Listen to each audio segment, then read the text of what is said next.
दिन में जगो या रात को, हरदम दिल में रखो इस बात को कि एक दिन कामयाब बनाना है अपने आप को। नमस्कार, गुड मॉर्निंग, सत श्री अकाल दोस्तों।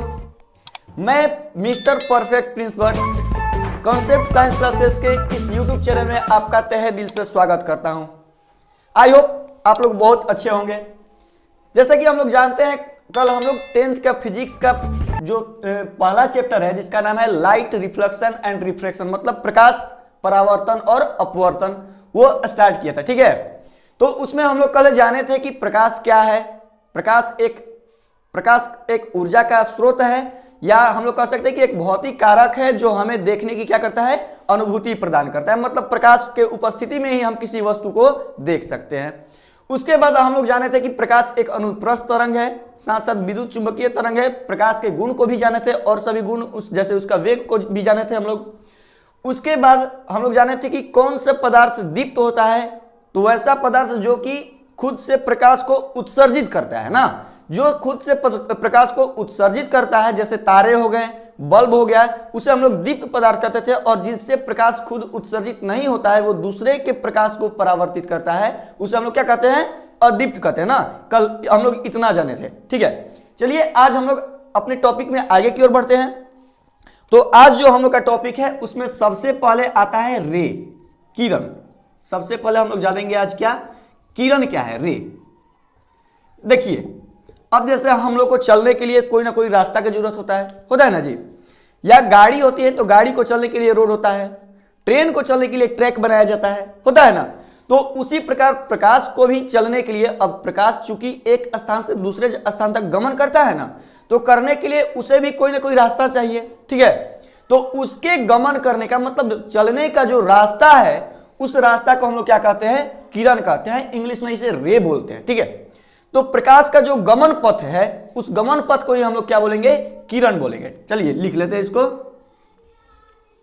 प्रकाश के गमन पथ को किरण कहते हैं।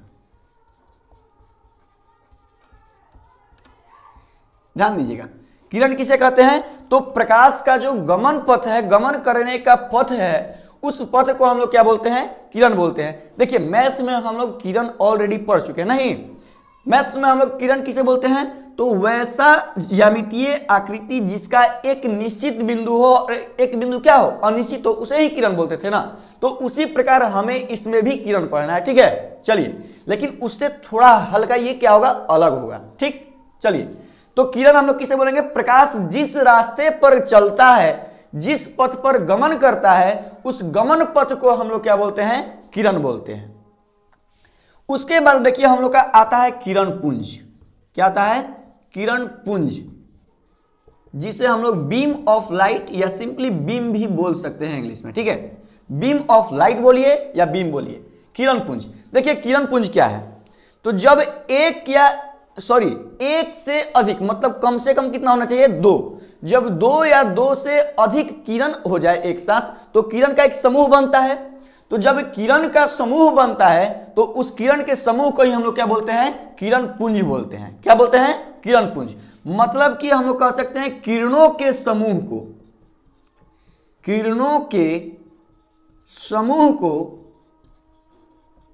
किरण पुंज कहते हैं।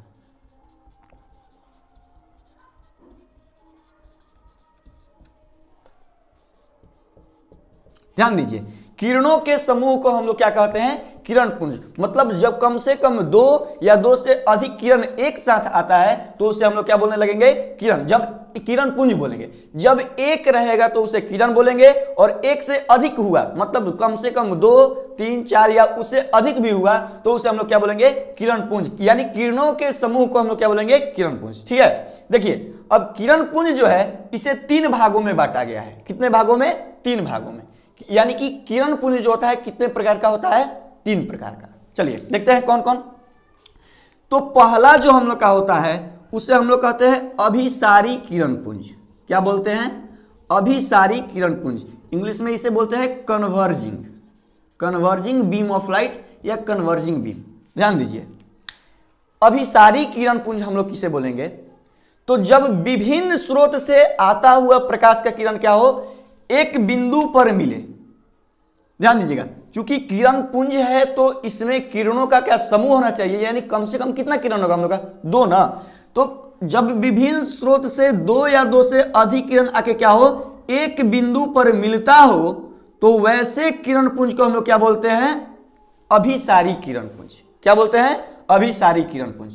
ध्यान दीजिएगा, जब 2 या 2 से अधिक किरण क्या हो, अलग अलग स्रोत से या किसी भी स्रोत से क्या हो, निकल के एक बिंदु पर आके मिलते हो, तो उस प्रकार के किरण पुंज को हम लोग क्या बोलते हैं, अभिसारी किरण पुंज बोलते हैं। ठीक है, चलिए दूसरा जो होता है उसे हम लोग समांतर किरण पुंज बोलते हैं। क्या बोलते हैं, समांतर किरण पुंज, या इंग्लिश में इसे बोलते हैं पैरेलल। क्या बोलते हैं, पैरेलल बीम ऑफ लाइट। ध्यान दीजिए, समानांतर शब्द हमारे लिए नया तो नहीं है, इसे हम लोग मैथमेटिक्स में ऑलरेडी पढ़ चुके हैं ना। समानांतर हम किसे बोलते हैं, तो वैसी 2 रेखाएं या वैसी 2 किरणें जिनका कोई उभयनिष्ठ बिंदु ना हो ना, तो उसी प्रकार हम लोग क्या करते हैं, इसमें भी समानांतर किरण पुंज लेंगे। मतलब वैसा किरण पुंज जिनमें 2 या 2 से अधिक जो है किरण क्या हो, एक दूसरे से समानांतर ही जाए, समानांतर गमन करें, मतलब ये एक दूसरे को कभी काटते नहीं है। ध्यान दीजिएगा कि समानांतर किरण पुंज जो है कभी एक दूसरे को प्रतिच्छेद नहीं करते हैं, इनका कोई उभयनिष्ठ बिंदु नहीं होता है। ध्यान दीजिएगा, तो वैसा किरण का समूह जो क्या हो, एक दूसरे के समानांतर गमन करते हैं, मतलब एक दूसरे को कभी नहीं काटते हैं, उसे हम लोग क्या बोलते हैं, समांतर किरण पुंज। क्या बोलते हैं, समांतर किरण पुंज, या समानांतर भी इसे बोल सकते हैं। ठीक है, चलिए एक बात याद रखिएगा कि जितना भी दूर स्रोत से, मतलब अनंत स्रोत से, जैसे सूर्य हो गया, सूर्य से हम लोग जो दूरी मानते हैं उसे अनंत मान लेते हैं। ठीक है, जब प्रकाश चैप्टर पढ़ते हैं, ठीक ना, तो उस समय हम लोग क्या मानते हैं, जब अनंत से कोई प्रकाश का किरण आता है तो वह हम लोग मानते हैं कि वह कैसा किरण पुंज आ रहा है, समानांतर आता है। ठीक है, जब हम लोग दूरी अनिश्चित दूरी से आता हो तो उस अनिश्चित दूरी से आने वाले किरण पुंज को क्या मान लेते हैं, समानांतर किरण पुंज। ठीक, चलिए उसके बाद तीसरा जो है उसे हम लोग बोलते हैं अपसारी किरण पुंज। क्या बोलते हैं, अपसारी, डाइवर्जिंग। ध्यान दीजिएगा, अभिसारी और अपसारी जस्ट एक दूसरे का उल्टा है। इसमें क्या होता है कि विभिन्न स्रोत से आकर क्या होता है, एक बिंदु पर मिलते हैं ना, उसे हम लोग अभिसारी बोलते हैं ना। अब इसमें क्या होगा, जस्ट उल्टा, मतलब कि एक बिंदु से निकलकर अलग अलग दिशाओं में, मतलब क्या हो जाएगा, ये चला जाएगा। ध्यान दीजिए, वैसा किरण पुंज जो एक स्रोत से निकलकर विभिन्न दिशाओं में फैल जाए उसे हम लोग क्या बोलते हैं, अपसारी किरण पुंज। ध्यान दीजिएगा, जब 2 या 2 से अधिक किरण क्या हो, अलग अलग स्रोत से आकर एक बिंदु पर मिले तो उसे अभिसारी किरण पुंज बोलते हैं। और जब एक ही स्रोत से निकलकर अलग अलग विभिन्न दिशाओं में चला जाए तो उसे हम लोग क्या बोलेंगे, अपसारी किरण पुंज बोलेंगे। जैसे देख लीजिए, यहां पर हम लोग देखते हैं, मान लीजिए कि यहां कोई ये बल्ब है, क्या है, बल्ब है, तो इससे जब प्रकाश हम लोग का निकल रहा है तो प्रकाश का किरण क्या हो रहा है, विभिन्न दिशा में जा रहा है ना, तो इसे हम लोग क्या बोलेंगे, अपसारी या अभिसारी। तो इसे तो अपसारी बोलेंगे ना, क्योंकि ये एक स्रोत से निकलकर अलग अलग दिशा में जा रहा है। कोई दिक्कत, चलिए तो हम लोग देख लेते हैं, फिर से इसे एनालिसिस कर लेते हैं। किरण किससे बोलेंगे, तो जो जिस पथ पर प्रकाश गमन करता है उस गमन पथ को हम लोग क्या बोलते हैं, किरण। किरणों के समूह को क्या बोलते हैं, किरण पुंज बोलते हैं, जिसे कितने प्रकार का होता है, 3 प्रकार का। कौन कौन सा, अभिसारी किरण पुंज, समानांतर किरण पुंज और अपसारी किरण पुंज। ध्यान दीजिएगा, अभिसारी किरण पुंज किसे बोलते हैं, तो जब विभिन्न स्रोत से आते हुए किरण क्या हो, एक बिंदु पर मिले तो उसे हम लोग बोलते हैं अभिसारी किरण पुंज। ठीक, समानांतर किरण पुंज, तो वैसा किरण पुंज जो एक दूसरे के समानांतर गमन करते हैं, मतलब इनका सभी किरण क्या होगा, एक दूसरे के समानांतर जाते हैं, कभी प्रतिच्छेद नहीं करते। ठीक है, उसके बाद होता है अपसारी। अपसारी किसे बोलेंगे, तो वैसा किरण पुंज जो एक स्रोत से निकलकर विभिन्न दिशाओं में फैल जाए उसे क्या बोलेंगे, अपसारी किरण पुंज। ठीक है, चलिए इतना स्क्रीनशॉट ले सकते हैं आप। चलिए अब आगे हम लोग अपना अगला टॉपिक देखते हैं। जैसे हम लोग पदार्थ को जो था उसे कितने भागों में प्रकाश के उत्सर्जन के आधार पर वस्तुओं को 2 भाग में बांटे थे ना। पहला था हम लोग का दीप्त और दूसरा था अदीप्त ना। लेकिन यहां पर अब हम लोग पदार्थ को 3 भाग में बांटेंगे। किस बेसिस पर, किस आधार पर? तो जिस माध्यम से होकर प्रकाश जा सकता है या नहीं जाए उसके आधार पर देखते हुए हम लोग प्रकाशीय माध्यम होने के आधार पर जो होता है पदार्थ को 3 भागों में बांट देते हैं। कितने भागों में बांटते हैं? 3 भागों में। वो कौन कौन सा है? तो देखिए, पहला होता है पारदर्शी।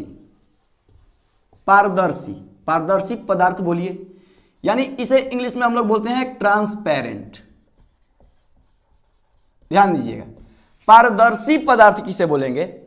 तो वैसा पदार्थ जिसे प्रकाश पूर्णतः पार कर जाए, मतलब एक साइड से दूसरे साइड उसे क्या कर जाए? क्रॉस कर जाए। जैसे हम लोग का कांच हो गया, कांच का क्या होता है? एक साइड से अगर उसे पेंट नहीं किया जाए तब, ठीक है, तो क्या होता है कि एक साइड से प्रकाश दूसरे साइड चला जाता है, तभी हम लोग आसानी से एक पार से उस पार मतलब कुछ भी चीज देख सकते हैं। अब जैसे हम लोग चश्मा पहनते हैं, तो चश्मा अगर मान लीजिए कि पेंट कर दिया जाए तो क्या हम लोग आर पार अच्छे से देख सकते हैं? नहीं, अच्छे से दिखाई नहीं देगा।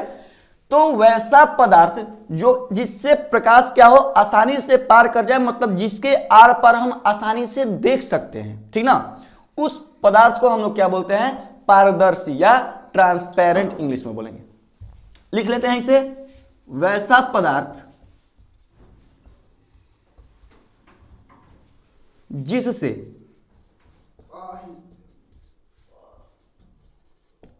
प्रकाश पूर्णतः पार कर जाए।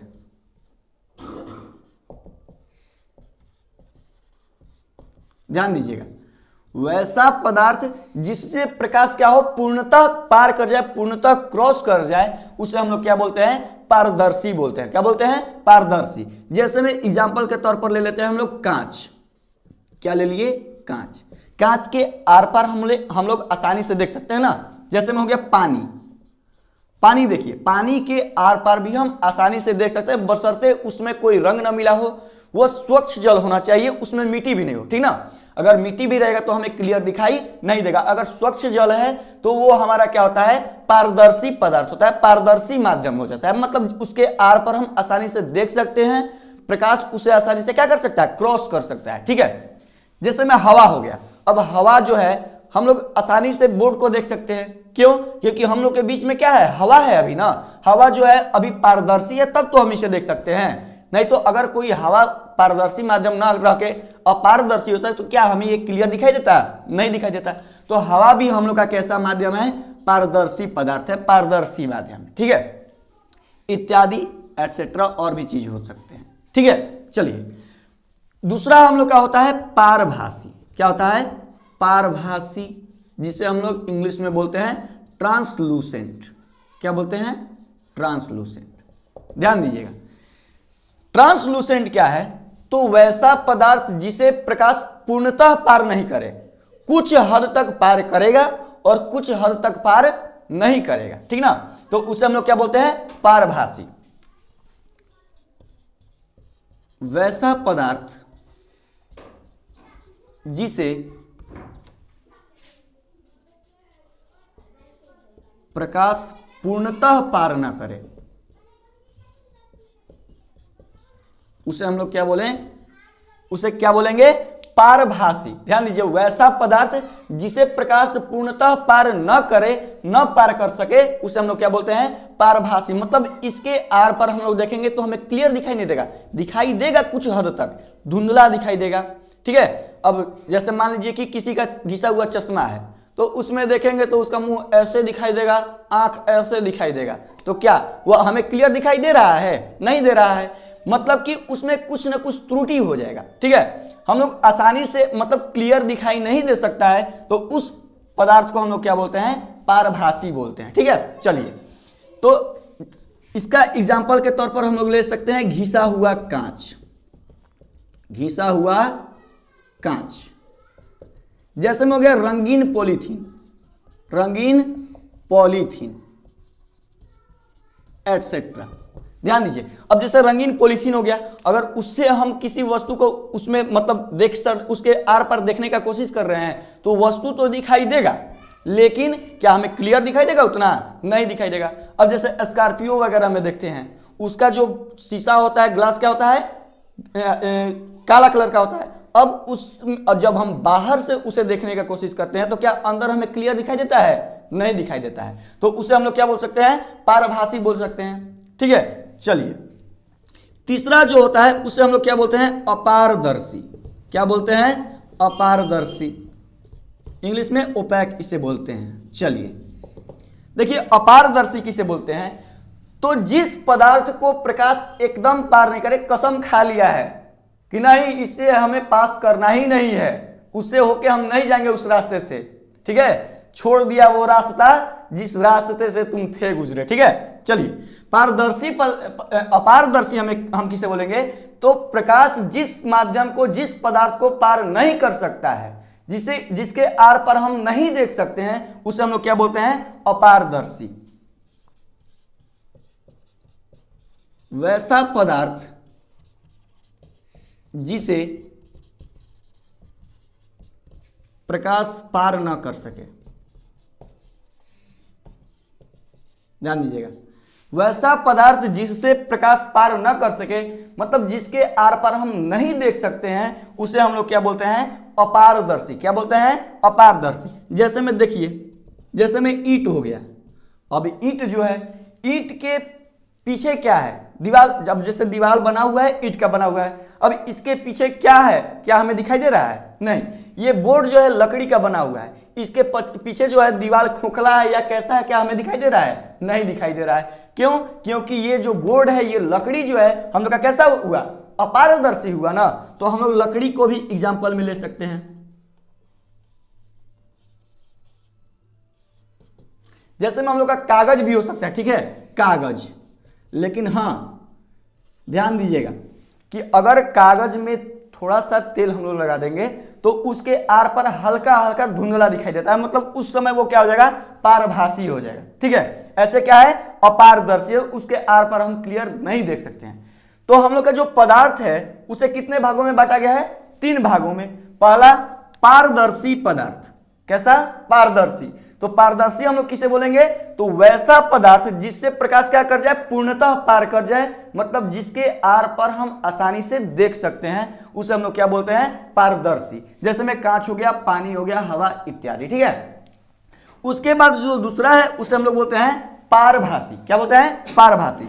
वैसा पदार्थ जिसे प्रकाश क्या हो? पूर्णतः पार न करे। ध्यान दीजिए, एक पार न करे और पूर्णतः पार न करे, दोनों में अंतर है। इसमें क्या होता है कि अपारदर्शी में एकदम पार नहीं करेगा, कोई भी किरण उसके आर पार नहीं जाएगा। लेकिन पारभासी में क्या होता है कि कुछ हद तक पार करेगा और फिर पार नहीं करेगा, तो उसे हम लोग क्या बोलेंगे?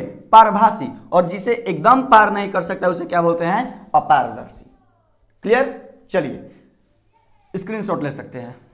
चलिए अब हम लोग का जो अगला टॉपिक है उसका नाम है प्रकाश का परावर्तन। ध्यान दीजिएगा, बहुत इंटरेस्टिंग और बहुत ही इंपॉर्टेंट ये टॉपिक है, ठीक ना। ये टॉपिक बहुत ही ज्यादा इंपॉर्टेंट है। देखिए चैप्टर के नाम में ही छिपा हुआ है रिफ्लेक्शन, यानी परावर्तन, यानी कि समझ सकते हैं ये टॉपिक कितना हम लोग के लिए जरूरत है, ठीक ना। तो ध्यान दीजिए, अब इसे हम लोग क्या करेंगे? अगले वीडियो में देखेंगे, ठीक है। इसे प्रकाश के परावर्तन को अगले वीडियो में देखेंगे। ध्यान दीजिएगा भाई लोग, क्लास अगला मिस मत कीजिएगा, उसे जरूर देखिएगा, ठीक ना। तब तक बने रहिए हम लोग के साथ। और हाँ, प्लीज चैनल को सब्सक्राइब कीजिए, हमारे वीडियो को लाइक कीजिए, क्योंकि आपके एक लाइक से, बस एक लाइक से हमें सपोर्ट मिलता है भाई लोग, हमें हौसला मिलता है, ताकि हम लोग आपको कुछ और बेहतर दे सकें, ठीक है। चलिए तो मिलते हैं अगले वीडियो में। धन्यवाद।